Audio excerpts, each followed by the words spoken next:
Shalom Israel. Before I start, I want to give all praises to Yahweh, Bashem, Yahushai, Yahweh Kadash, double honors to the elders and apostles in Israel, for ruling teacher, the Akim, the Ives on byways, and those pushing videos in truth and sincerity to the brothers and sisters in the truth. Now, I'll put this share my screen. There's a couple articles I want to go through and play a short video as well whilst I'm at it. This article here, this first one is called "Was Slavery a Necessary Evil?" Here's what John Stuart Mill would say, and find that Esau, he wants to be the one that writes the narrative as to how things go. And part of that narrative is he believed that slavery was a necessary evil. So when you start to do your own research and look into things and write what you come up across, then you want to refute what you say so that he can put his own narrative across. When at the end of the day, we know the narrative that's written is going to be the Lord's narrative that actually shines through at the end. This article here, it says, "Was slavery a necessary evil?" Here's what John Stuart Mill would say. It says there, and this article is the 30th of July. It says, "Over this past weekend, Senator Tom Cotton introduced a bill that would prevent federal educational funds from being spent on a curriculum drawn from the New York Times 1619 project." So I'm gonna have a little read as to what this is in a minute. It says the project defines its mission as aiming to refine the country's history by placing the consequences of slavery and the contributions of Black Americans at the very center of our national narrative. Cotton has implied that the Times project exaggerates and overemphasizes what he called the necessary evil upon which the Union was built. As he said, the United States founding fathers viewed it. And this is what Esau wants to do. Now you're doing your own research, looking into things, you know, finding out that it's not as rosy as Esau likes to make things out. He wants to be the one pushing the narrative as to how things go for you. So when you start to bring it out now, all of a sudden there's a problem with it. It says, "Was slavery indeed a necessary evil?" One can certainly argue that the Northern founders at the Constitutional Convention reluctantly agreed to allow slavery to persist, since the Southern states were unlikely to join the Republic otherwise. But Cotton specifies that slavery was a necessary evil precisely because it helped build the United States into the nation it is today. And you can ask yourself, what kind of a nation is that? Is that something to be proud of? Because Esau is very proud of what is achieved today, but then he doesn't really want to acknowledge how he went about achieving it. And if you write about how it's achieved, then he wants to dispute the narrative that you've come up with and to push his own narrative. So it says, to be sure, in doing so, he distances himself from former Vice President John C. Calhoun, who held that slavery was not a necessary evil, but a positive good. Yeah, this is Esau's idea of how this nation was built. His nation was built. It says, Cotton clearly states that he's pleased that American chattel slavery died long ago. Yeah. But he also clearly states that he thinks this country was only made possible by importing non-consenting persons into forced and uncompensated labor with all the attending horrors. Now, why didn't you just say chattel slavery?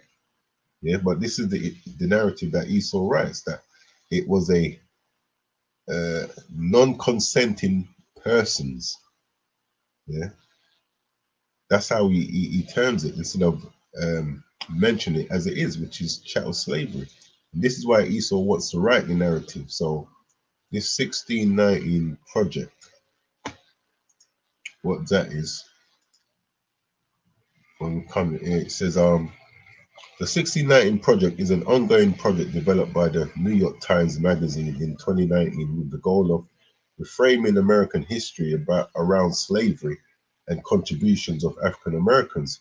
The project was timed for the 400th anniversary of the arrival of the first enslaved Africans in the Virginia colony in 1619, and we're not even Africans, we're the Israelites, and suggests that this date represents the nation's birth year. It is an interactive project directed by Nicole Anna Jones, that's her sister, a reporter for the New York Times, with contributions by the newspaper's writers, including essays on the history of different aspects of contemporary American life, which the authors believe have roots in slavery and its aftermath.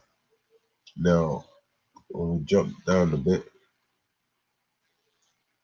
It says here, the project has sparked criticism and debate amongst historians and political commentators. Because what's happened now, the sister, she's done her own research, and come up with what she's come up with. And obviously, we know that Esau's history is not a good history, but they want to be the one that's writing the narrative. Therefore, they're finding issue in what she's done. It says, in a letter published in the New York Times in December 2019, historians, and this is one of them, this is another one, this is another one, and there's no image for this one here, expressed strong reservations about the project and requested factual corrections, accusing the project of putting ideology before historical understanding. And this is historical understanding here. Slavery would, to Esau, slave would be a necessary evil. Where is it? Where did I say that again? Yeah. It says slavery was not a necessary evil, but a positive good. That's what one person said. And the senator, he deemed it, I lost it now. And as it says in the title, slavery was a necessary evil. Oh, here it is. But Cotton specifies that slavery was a necessary evil. So one of them is calling it a necessary evil. The other one saying it's not a necessary evil, but a positive good. And that Cotton guy who's saying it is a necessary evil, he classes chattel slavery as importing non-consenting persons into forced and uncompensated labor, with all the attending horrors. So this is why you got now these historians trying to have issues with what the sisters come up with, because they want to be the ones writing the narrative. Where was I? It says, I read this again. The project has sparked criticism and debate among historians and political commentators. In a letter published in the New York Times in December 2019, historians expressed strong reservations about the project and requested factual corrections, accusing the project of putting ideology before historical understanding. So, like saying slavery is a necessary evil, which they don't seem to be refuting, but they want to be refuting what this sister finds. It says, in response, Jake Silverstein, the editor of the New York Times Magazine, defended the accuracy of the 1619 project and declined to issue corrections. It says, in March 2020, historian Leslie, who served as a fact checker for the 1619 project, wrote that the authors had ignored her corrections, but that the project was a needed corrective to prevailing historical narratives. Now, this here is another article. It says by the Atlantic. It says the fight over the 1619 project is not about the facts. Really and truly, when you dig into Esau's history, it's so shameful that you can understand why he'll want to be the one writing the narratives or disputing what you come up with, because at the end of the day, they've got their founding fathers, which they make out to be these great people, and they don't want that to change. Now, it says a dispute between a small group of scholars and the authors of the New York Times Magazine issue on slavery represents a fundamental disagreement over the trajectory of American society. Now, I'll probably post this link in the description box, but there's a little section of it I want to read. This bit here, it says, US history is often taught and properly understood through the eyes of its great men, who are seen as either heroic or tragic figures in a global struggle for human freedom. The 1619 Project, named for the date of the first arrival of Africans on American soil, sought to place the consequences of slavery and the contribution of Black Americans at the very center of our national narrative. Viewed from the perspective of those historically denied the rights enumerated in Americans' founding documents, the story of the country's great men necessarily looks very different. And this is why they don't like what she writes, because the narrative that they'll be pushed, that they've been pushing, would make their founding fathers seem very great. But then when you do your own digging, obviously you come up with something totally different. Like, for instance, you've got Abraham Lincoln would be deemed the dude that abolished slavery. Now, this article here, and this is how he is pushed, as the guy who abolished slavery. Now, this says, and this is on the History Channel, it says 5 things you may not know about Abraham Lincoln, slavery and emancipation. So these are the things that they probably wouldn't tell you. And I'm not going to read all 5. I'm just going to read this first bit here in the article. It says Lincoln wasn't an abolitionist, tongue-tied. He said Abraham Lincoln did believe that slavery was morally wrong. And if I'm not mistaken, even though it says here he believed that slavery was morally wrong, he himself had slaves. And I believe when he died, he said his slaves could be freed once his wife was dead. So that doesn't seem much like someone who believed that slavery was morally wrong. It says, but there was one big problem. It was sanctioned by the highest law in the land, the Constitution. The nation's founding fathers, who also struggled with how to address slavery. Now, why would you be struggling on how to address slavery? Just abolish it. Did not explicitly write the word slavery in the Constitution, but they did include key clauses protecting the institution. Yeah, and this is the founding fathers that this dude here.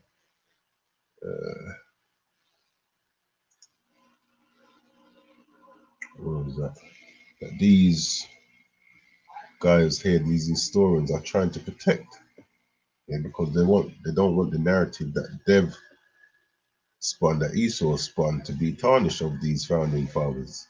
It says the nation's founding fathers, who also struggled with how to address slavery, did not explicitly write the word slavery in the Constitution, but they did include key clauses protecting the institution, including a fugitive slave clause, and the 3/5 clause, which is still in their constitution today, which allowed Southern states to count enslaved people for the purposes of representation in the federal government. It says in a 3-hour speech in Peoria, Illinois, in the fall of 1854, Lincoln presented more clearly than ever his moral, legal, and economic opposition to slavery, and then admitted he didn't know exactly what should be done about it within the current political system. So this is someone who the narrative has spun that he was all up for abolishing slavery. He believes it was morally wrong, but then it says here he admitted he didn't know exactly what should be done about it within the current political system. Abolitionists, by contrast, knew exactly what should be done about it. Exactly. So if he was this great abolitionist of slavery, as it says here, he should have known.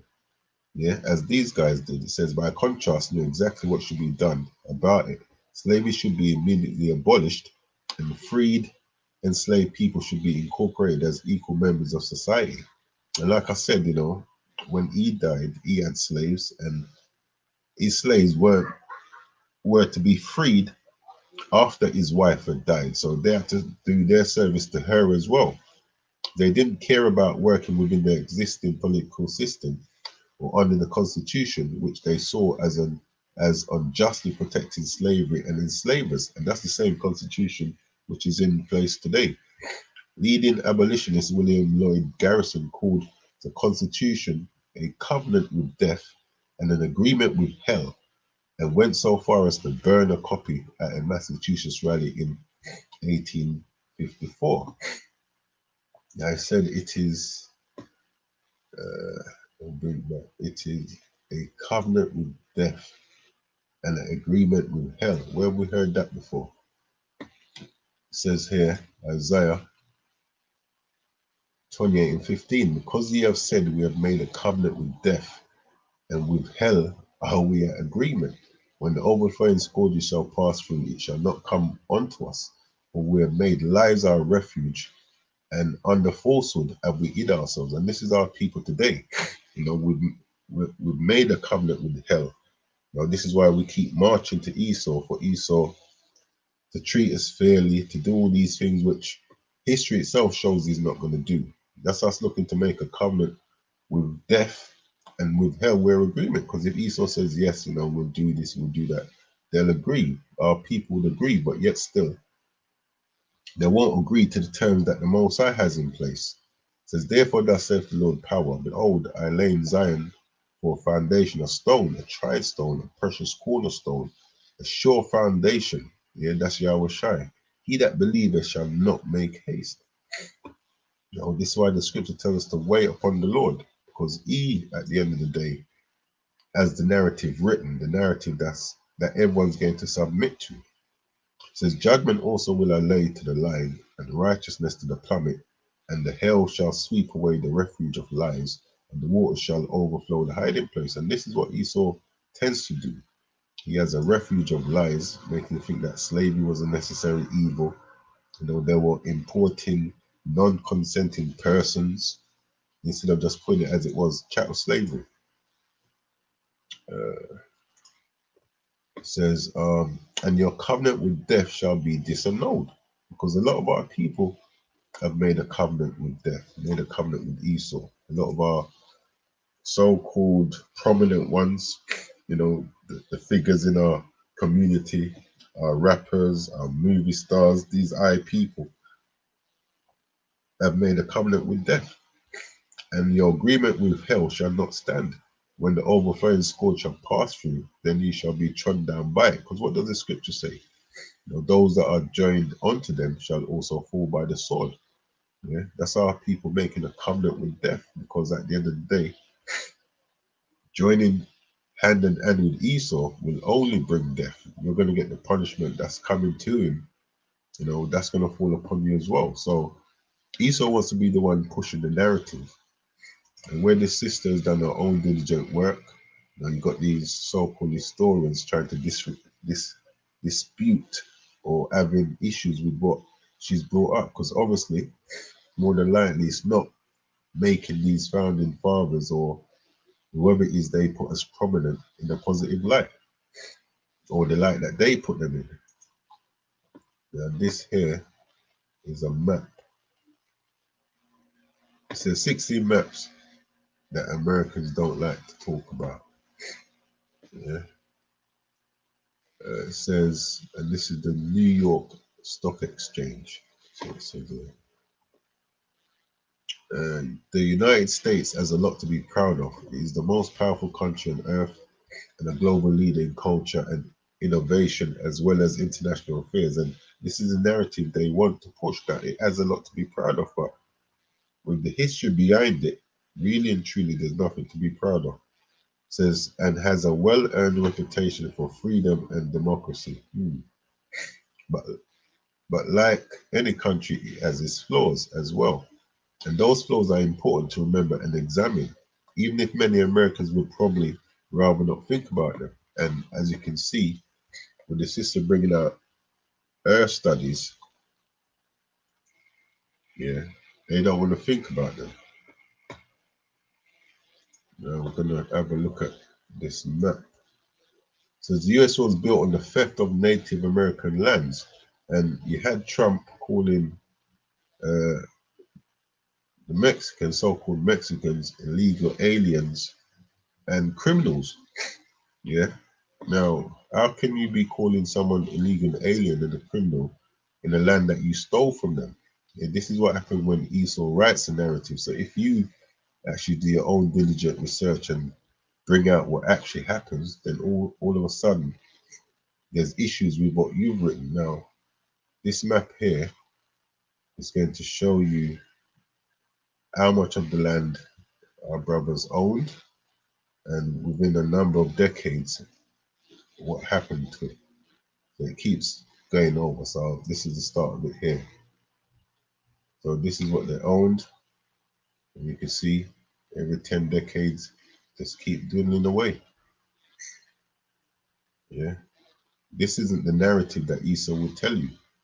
You know, he'll have you believing that, founding fathers did a great job, worked hard, done all these great wonders, and voila, we have what we have today. It says this map begins by showing Native American lands in 1794, demarcated by tribe and marked in green. In 1975, the US and Spain signed the Treaty of San Lorenzo, carving up much of the continent between them. What followed was a century of catastrophes for Native Americans as their land was taken piece by piece. By the time the US passed the Dawes Act in 1887, effectively abolishing tribal self-governance and forcing assimilation, there was very little left. And this will be the narrative that they'll be pushing. It says, European settlers who arrived in North America found it filled with diverse, long-established societies.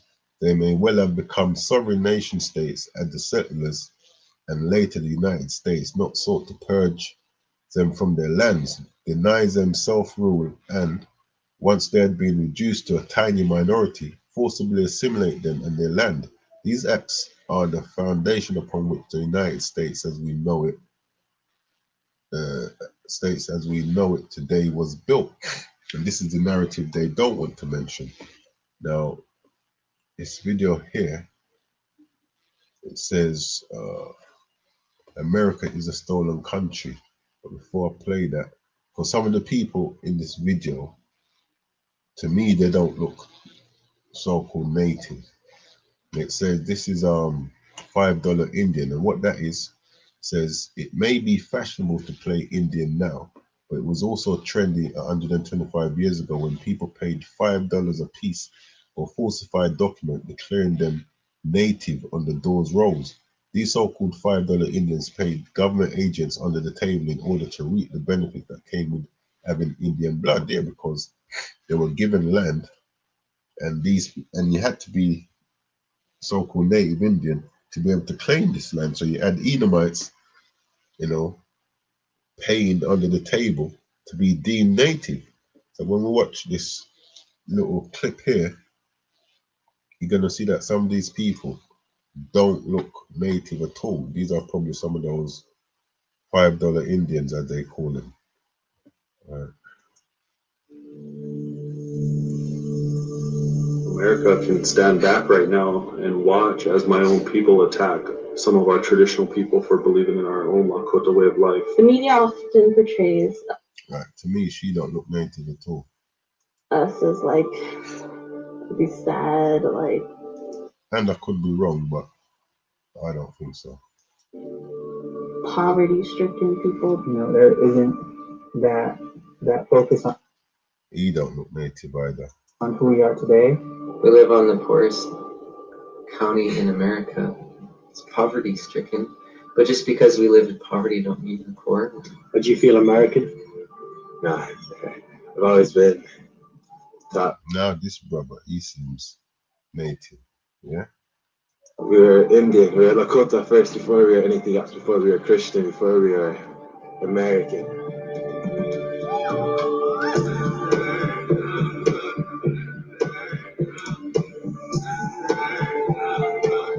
And these are some of the narratives that Esau don't want you pulling up.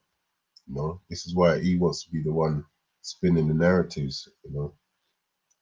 Okay, so I've just woke up in the Rosebud Reservation here in South Dakota. I'm on a beautiful ranch with lots of chickens and horses. I'm going to be spending a few days here, sleeping in people's houses and in the Pine Ridge Reservation about 2 hours from here. I want to find out what it's like to live here, but also how younger people can envisage their future and how they feel about modern day America as a Native American.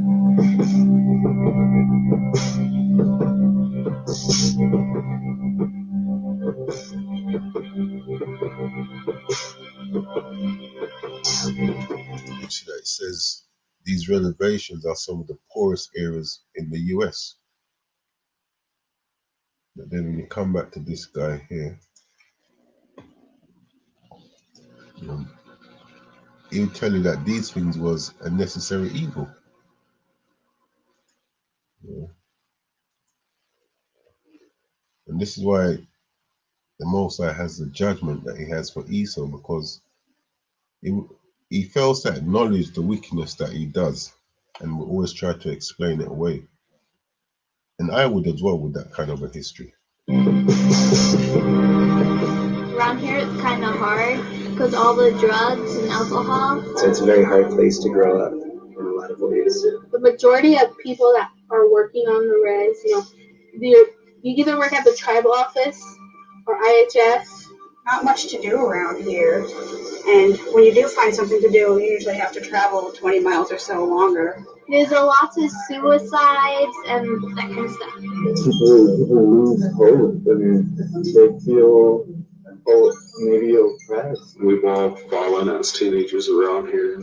We've all experimented with alcohol and things. It's really sad to have alcohol. And these are things Esau don't want you to know. Yeah, this is why the Bible says study to show thyself approved, because Esau will spin you one narrative, and then when you look into things yourself, it's totally different. It's totally different.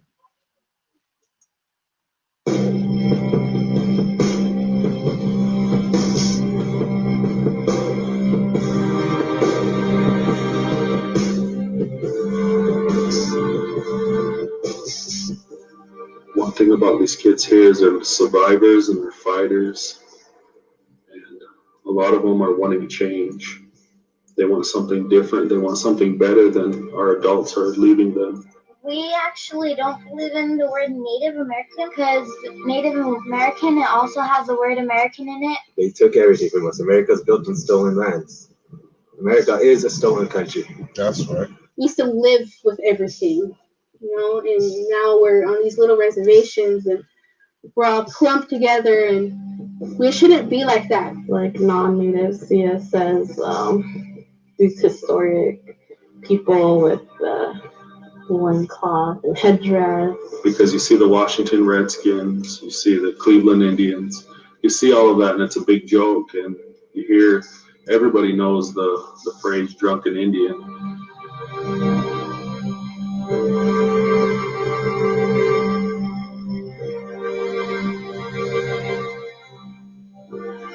We may live in this really rough situation, and it's very real, but that there's hope and that our culture is alive still. I think it's important for us to have, for young people to have role models and to see other people going out and doing big things and coming back to the reservation and showing them that there's other things that out there and this is what we're doing and you can do this too,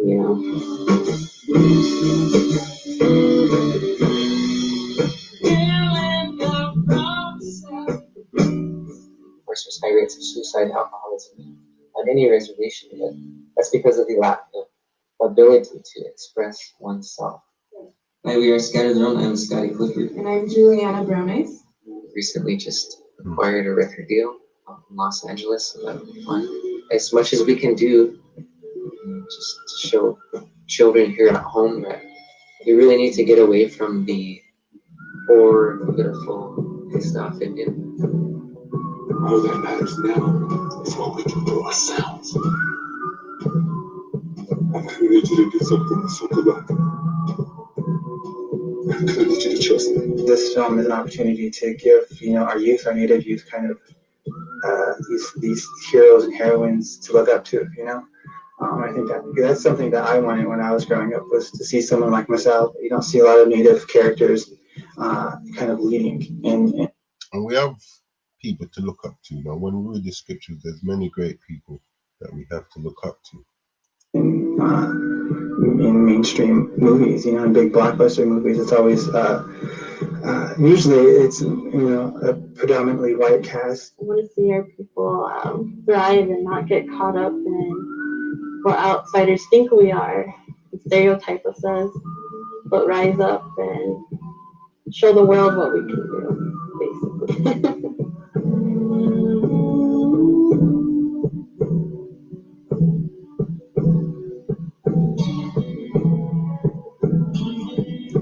Yeah, that was that. But yeah, so Esau wants to be the one writing the narrative, but like I said, the Most High has his own narrative written, and this is part of the narrative. This is Numbers 35 and 33. So ye shall not pollute the land wherein ye are, for blood it defileth the land, and the land cannot be cleansed of the blood that is shed therein, but by the blood of him that shed it. So our people are looking for justice.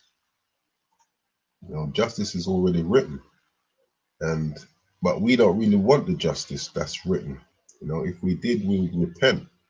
And that's one of the reasons why we're not repenting, because we're not really looking for the justice that's written in the scriptures. We're looking for justice from Esau. And when you're getting things like slavery was a necessary evil, importing non-consenting persons, you know, like, call it what it is, man. Yeah. So our people will never get the justice that they're looking for from Esau. You'd only get that from the Lord. And this is Colossians 3:25. It says, but he that doeth wrong shall receive for the wrong which he has done. And there's no respect of persons, no respect of persons. So Esau can't rewrite the narrative. He can't undo what is done by rewriting the narrative, as much as he tries to. And there's judgment coming, and the judgment that's written is a justified judgment. Yeah, for all the evil that Esau has done, even to this day, you can't even acknowledge that what you've done is despicable. To you, it's a necessary evil. Yeah, that in itself is wicked. So this is Obadiah chapter 1 verse 10. It says, for thy violence against thy brother Jacob, shame shall cover thee, and thou shalt be cut off forever. This is the narrative that the Most High has written, and his narrative would stand. So with that, I'm going to close out. I'm going to give all praises to Yahweh, Hashem Yahushai, Wahar Rakar Kadash, Kwam Yasha Allah.